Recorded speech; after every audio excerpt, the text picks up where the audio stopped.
Hi, Michael. Can you see my screen? I sure can. Okay.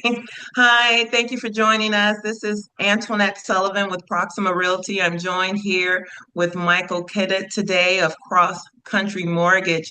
Today, we're going to unpack the four quadrants of financial stability, and we've got a lot to share. So feel free to take notes and ask questions if you have them. Michael, it's a great day to be sharing our knowledge with folks. Would you say? Oh, yes, it is. Every day is a great day to be sharing this type of knowledge financial literacy. It's a passion of ours and love to be here. Well, I'm glad to have you. And I thank everyone for sharing their Saturday with us. Michael, the four quadrants, when laid out in plain view for all to see, helps the financial picture to become clear. Can you tell me or tell us what are the four quadrants? Yeah, great question. And yeah, like you said, I mean, it's to just to give a quick overview as to what we're going to go over is the four quadrants of um, financial and wealth building and all that is the real estate, cash, investments, and then retirement. Plain and simple. Because the quadrants, there are some quadrants, or the way that I like to look at it when I'm looking at my own finances is assets, income, liability, and expenses. And assets, as we know, real estate plays a really big role in financial stability, whether you're investor or whether you own your own home. That large asset really helps on the expense side and kind of on the liability side. Would you say there's tax benefits there? Oh, big time. Income, the passive income is also great. It can be in addition to whatever employment income you have, or you can be a full-time investor. So I'd like to let you lay out the quadrants for our viewers.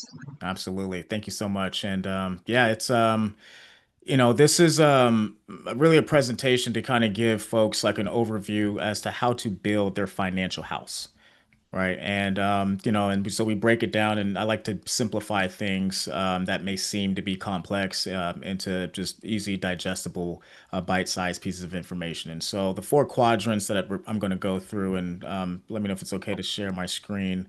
I'll go ahead and share it here. The four Hi, quadrants. Mr. Bailey. I didn't realize Mr. Bailey was here. I'm sorry. Hey, no worries, no worries. Glad to have Mr. Bailey in the house. Um, Hello. hey there, hey there. So yeah, so today, I mean, we're going to go over the four quadrants of the wealth strategy, building wealth through real estate. And the reason why we're talking about building wealth through real estate is because the real estate quadrant is really the anchor to help accelerate people's wealth. Here in the United States, and I always say this to any client that I work with, is that the real estate is going to be the cornerstone of building wealth, and it has been the cornerstone for building wealth for a lot of individuals here in this country. So it's a very easy strategy to understand. And once you wrap your head around the strategy, you'll see kind of like how really simple it is to implement, and then also lay down a framework and kind of a process to start working towards those goals. So I have this presentation here, the four quadrant wealth strategy, building wealth through real estate. Okay, so let's make sure that this is working. Now, Michael, there are several ways a person can invest in real estate. There's residential, there's multifamily, Absolutely. there's commercial. So that's a conversation I could go and have on another day, but I just wanted to throw that out there. You can own real estate in a number of ways. You just have to decide what you want your real estate plan to do for you, and then from there you can make a knowledgeable decision. Absolutely. And I like to frame this always with the question why. It's one of my favorite questions in the in our language is why. And I think a lot of people want to understand, well, it's great, we're accumulating wealth, we're making money, we're saving money, but why? Like why am I doing this? And why is this even important? So as we go through the different phases in our life, in the beginning phase of our life, is our best earning years. Okay, so these are going to be the years that you accumulate most of your wealth. And that's due to the fact that you have the vitality, you have the youth, you have the energy in order to do that. Now that will change as you get older and as life events start to occur, such as children, putting children through education, and also as you get closer to the retirement age.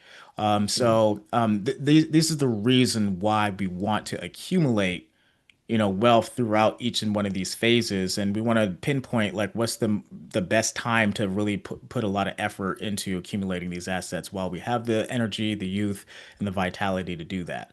Okay, so the more time that we're able to couple with our investments is going to compound and be the biggest advantage. So time is really the biggest advantage that you have when it comes to accumulating wealth. Okay, so even if someone is 80 years old and they've accumulated, a couple million dollars, and you're 28, let's just say, you still have a way big advantage versus that person who's 80, just because of the sheer fact that you have time. Okay, so the foundation in this slide that I'm showing you right here is the real estate portion of the quadrant. Okay, so like I mentioned, why? Because it's the biggest piece of the wealth accumulation. It's the real estate.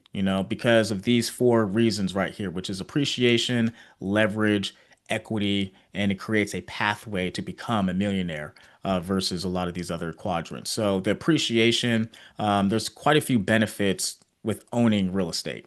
And one of them is the appreciation of that asset class.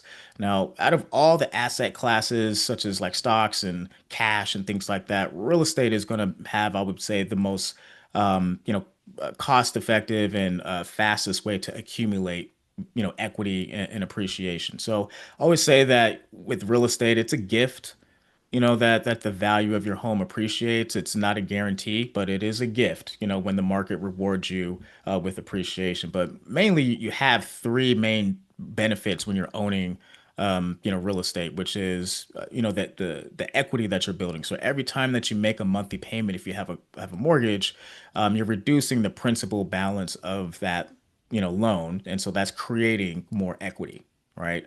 The other advantage is that you have the tax write-offs. Okay, so the tax write-offs, so let's just say that you pay about $20,000 in mortgage interest for the year.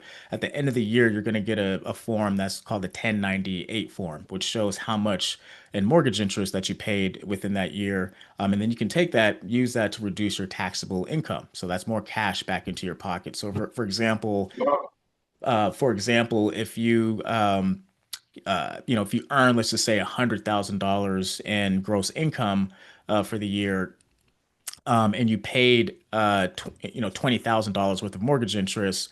Well, instead of being taxed on $100,000 worth of income, if you paid $20,000 of mortgage interest, then theoretically you should be able to reduce your taxable income by $20,000 and only pay $80,000 on your income versus that $100,000. So that's a direct benefit just by owning the real estate. Right now, the last benefit of owning the real estate is the appreciation, like I mentioned, and that is a gift. So, coupled with the tax write-offs, reducing your principal balance, that's going to be creating more equity for you. The appreciation, coupled with all of that, is going to continue to grow that equity, and that's what we're really after, is that equity. Um, Let me just comment, everything you said, I love it. And I can't think of another way to save. This is like a forced savings, a savings that's happening well without you doing anything. That appreciation that you were talking about, when you every time you pay your monthly mortgage, like you said, you're reducing the debt, and so your house is continuing to pay you over and over and over again. I can't think of any better way to save money effortlessly. Absolutely, absolutely. So yeah, like you said, I mean, it is a forced savings account, so I mean, because you're going to have to make that payment if you want to stay in that home. And the benefit is the equity that you're accumulating over time, along with those other components that are driving up the equity. The other thing is that because come across this a lot where, especially for first-time home buyers, when the conversation comes up of coming up with a down payment to make towards the home. I do come across folks that are really are seeking out either like down payment assistance, which is totally fine, but they feel that even with any money that they've saved up, that they're going to be parting away from that money, and they're essentially like giving that money away, right? And that's not the case. I mean, what's really happening is that we're just transferring an asset into another asset class, right? So we're just transferring the asset of cash because cash is considered an asset, but we're just putting it into a better asset, a better performing asset, which is real estate. Okay, so even if you're putting 5%, 10%, 20% down on a new home, I mean that money doesn't go away, right? Because think about it. I mean, you're taking 20%, of the value of that asset, and you're now have control over that asset just by putting 20% of the full value of that asset, right? And so that's a great advantage for anyone who's accumulating wealth, because now you have control over an asset that's worth hundreds and hundreds of $1,000s only for the fraction of that value. So the good thing about that is, you like I said, you don't truly depart from it. As the equity starts to continue to grow, you're able to still leverage against that asset, meaning that you're able to borrow against that asset. So you still have a way to access those funds in the event that you need to maybe make improvements to the property, which is going to, contribute to more equity in that property. If you need to start a new business or an emergency, send your kid off to college, things like that, or just for any emergency, needs, you have still a way to get that cash back in the event that you really do need it. And we have talked about the equity that we're building, the forced savings account, and every month you're making a monthly payment, how that's creating more equity for you. Okay, so when you compare that to renting, so the average rent in California is about $2,700. In the course of 3 years, that's about $90,000 that's out of your pocket, right? That's just not coming back. Okay, so $90,000 compared to if you just took that same amount of money that you spent in 3 years, just think about the position financially that you would be in 3 years if you compared renting versus owning with all those other benefits. That's incredible. That's Okay, incredible. so that is really the foundation. Okay, that's really going to put you on a fast track path to become a millionaire.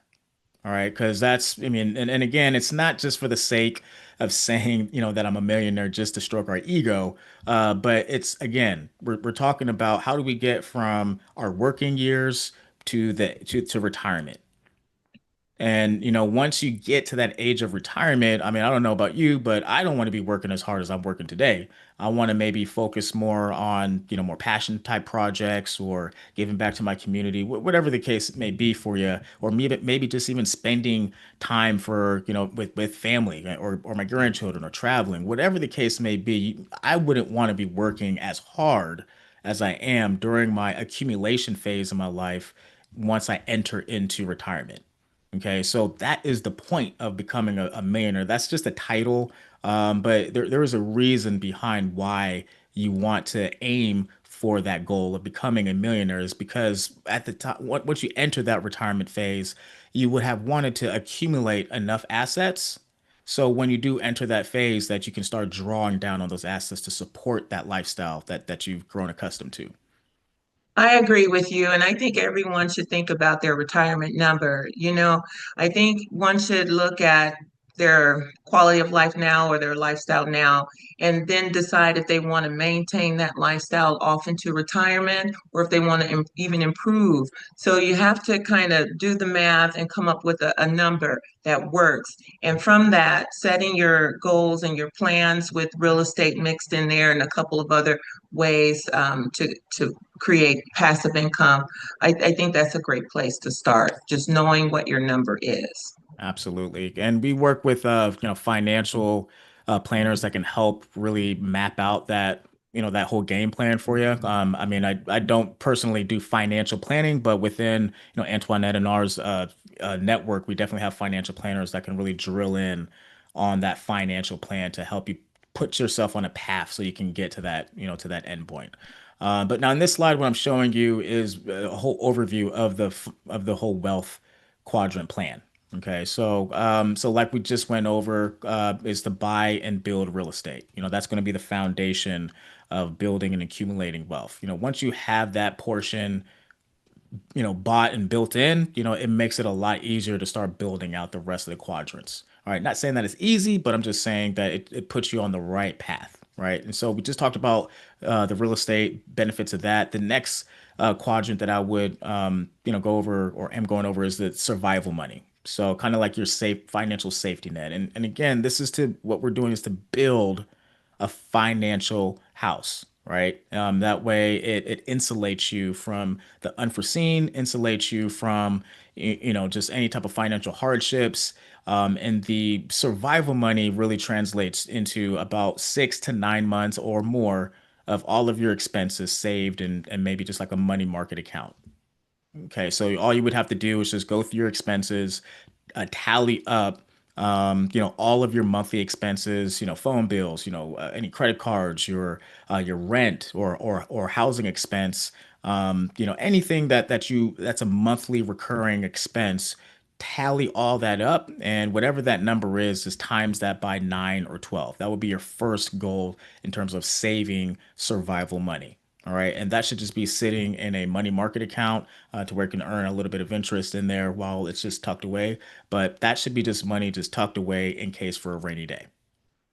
So, Michael, what do you say to folks who say, I don't have anything to save. Every dime I have is going towards bills. What Mhm. do you say to those people? Yeah. So what I say to those people is that why are you paying other people first before yourself? I think it's a habit that we all get into, and which I've fallen victim to as well, is that for whatever reason we get psyched into paying other people first before we decide to pay ourselves. And a simple habit that we can all start to adopt is, but any money that you receive, whether it's a gift, a birthday, card with $100 in it, or from your job. I would just suggest to get in the habit of that. As soon as you get that money, just take 15% of it and just save it. I agree. And here's how I started saving because I was one of those people. I identified needs and wants. Mhm. Needs and wants are totally different. So Absolutely. I started using my money to take care of those needs. And Hmm. then I freed up a whole bunch of money because I wasn't Right. out, eating out all the time. I wasn't buying a shirt every time I walked past and said, "Oh, that's cute." All those wants started to not mean so much once I decided I was saving money and I was going to save the money that I had coming in. So identifying needs and wants is also a great getting started strategy. And once you start, it becomes a habit and Right. you just before you spend a dime, you go, do I need it or do I want it? Right. And then the decision is easy. Yeah, absolutely. And that just puts things into perspective, like, if you actually really need this thing, and is that aligned with your overall financial strategy? Because I think a lot of us we just don't even have a strategy or even have an understanding of what, how to frame it in our minds to think strategically when building wealth. So that question doesn't typically pop up in my mind or in folks' minds sometimes when you're thinking about buying that lambskin coat that's on for sale and looks so nice on you when you put it on. Um, You want it, I but know do you you want need it, and it? trust me, I like leather coats too, and they look real fitting on me. But you got it. Does it align, with the financial goal? Now, just to piggyback off of that, that's not to say that you won't have room, within your financial budget for discretionary type, expenditures. So again, it's the habits that we're building. So if you Yeah. got a check from your grandmother or your cousin, your mother for $100, for your birthday, just take $15 of that and just put it into your money market account or into your investment account, which we'll talk about in just a moment. And again, it's not about a part of it obviously is about the saving, but the other component is the habit that you're creating. The Yeah. habit that you're creating. Every single dollar that you earn, just take 15 to 20% and save it. and then you have, 85% of that income still remaining to pay bills, to pay down debt. And if you have some money left over, then yeah, go ahead, buy that lamb coat if you have it, because in the next 2 weeks or whatever the case is, you're going to get another check, Right. and just rinse and repeat, and over time, again, time is your biggest, advantage here. Over time, those savings will start to accumulate, and you'll start to just see this like financial relief, start to kind of unfold right before your eyes. And so all of a sudden, if you have like 6 to 9 months of savings because of good habits, not only will you have good savings, you won't feel as stressed when you see that lamb coat that you really want to buy because, hey, I got like 9 months worth of savings. I've been doing well, with all my other habits, and you know what? I'm gonna put it together another savings account just to save for that lamb coat. And then, we can kind of delay that gratification a little bit. And, maybe by the time that you do save up a little bit more, you'll be able to easily afford whatever discretionary item that you're looking at.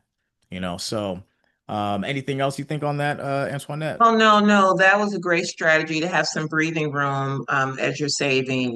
Once it becomes a habit and once you've got your savings built, you can start to treat yourself and treat yourself all along, just small purchases, There you just go. breathing, just some breathing room because, financial stress is real. It affects your physical self and your emotional and spiritual. It all plays a part.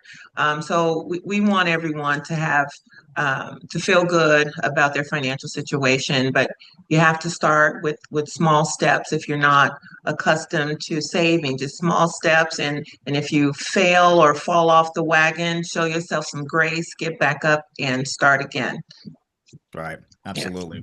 And in that third quadrant, down here is the investment accounts, so we're going through all the quadrants here. We built the real estate. We got that one locked down. We saved about 6 to 9 months of emergency savings. The next quadrant that we want to focus on is investment accounts. And this is things like your stocks and bonds and even investment properties, such as commercial real estate or just multi-unit properties, things that are going to be able to continue to accumulate value and equity, and also be able to create some type of future cash flow for you. Because again, we're aiming towards retirement. We're aiming towards a time in our life that we're not going to be working as hard as we are in our working years.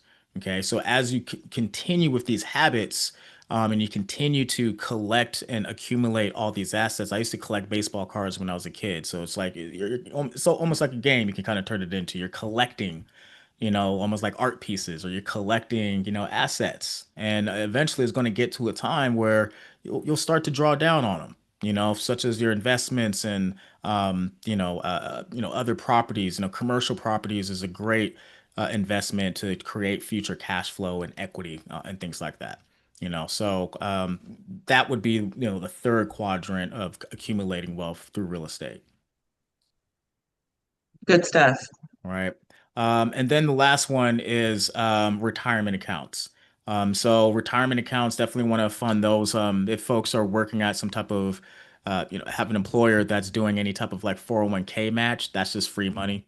I mean, I would definitely be, at least meeting the minimum so the company can match you. That's you're already making 50% return on your investment. So that I would say that's a no-brainer.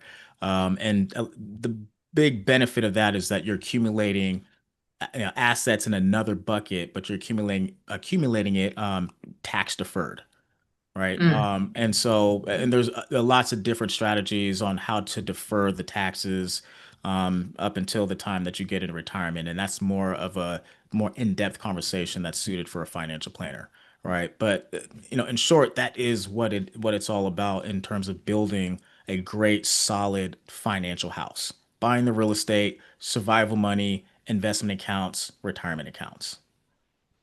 Yeah, and real estate has a way of weathering all storms. It protects you from monthly living expenses or increases, it's a stable monthly reoccurring bill, if you will. Your monthly mortgage doesn't change because it's fixed for 30 Right. years, 15 years. So that's some comfort there. So yeah, it's a great survival strategy, a great umbrella to stand under. And for folks out there who don't know the difference between residential and commercial, any residential building with more than 4 units now falls into a commercial asset. Hmm. And then there's the warehouses and things like that, and hotels. And so there's quite a bit of interest now in that commercial asset, as people are now realizing that they too can become property owners in a big way, live in one and rent out the others. So any way that you can get into real estate, get into it and let your portfolio grow and guide you, because the best way to learn is to get into the game. Would you say Absolutely. that? Absolutely. And just to piggyback off of like, off of that is like inflation, if you're not invested or have some type of skin in the game, then you're just taking the full brunt of inflation. So, when, the cost of rents go up, you're the one that is without owning, that's what you're, taking the hit on is the inflation versus if you are invested into the market, then you're actually rising, with the inflation of the market and getting a return on that, so that's how you can insulate yourself or protect yourself against inflation is by being invested. Also the tax write-offs, again, all these things are tied into inflation and depending on what side of the coin that you're on, can really, help, deal with that blow of inflation as time goes on. Okay, so but that's pretty much it in the nutshell. I can kind of go through the rest of these slides, but it's just kind of regurgitating everything that we just went over here. We talked about building the real estate, all the equity and all that stuff, commercial investments, and all that, and talked about survival money and retirement accounts, figuring out ways to offset the taxes and just, setting that up for retirement and then investment accounts, mutual funds, stocks, and things like that. Now, I'm not here to advise or make any recommendations on like any particular stocks or something like that because I'm not licensed for that. But that's something we can always connect folks with a licensed financial planner to help them with. So, but that's really it in a nutshell. Well, thank you, Michael. This was all good stuff. And I'm really excited about um, putting some of this even into practice for myself. I do wish to become a real estate investor, and just deciding which way to go is where I am now. So, because I realize how important that asset is to have. In good times or bad. So again, I'd like to thank you, Michael, for coming out Absolutely. and sharing all of your wisdom with us. Can you just tell folks how to reach you? Yeah, absolutely. If you want to book a discovery call, you can always just shoot me an email at michael.cadet. That's Michael dot CADET at ccm.com. Just shoot me an email and I'll send you the link to book a discovery call. And then we can just have that, initial consultation to go over what your goals are and start putting together a game plan for you. Or you can just give me a Awesome. call. Thank you so much. Thank you Yeah, so much. All right, absolutely. Michael. Well, there's still a lot of day left. I do hope you go out and enjoy the rest of your day, as I wish everyone the same. So again, thank you all, and until next time, All have a right. good one. Take care now. Bye. Bye.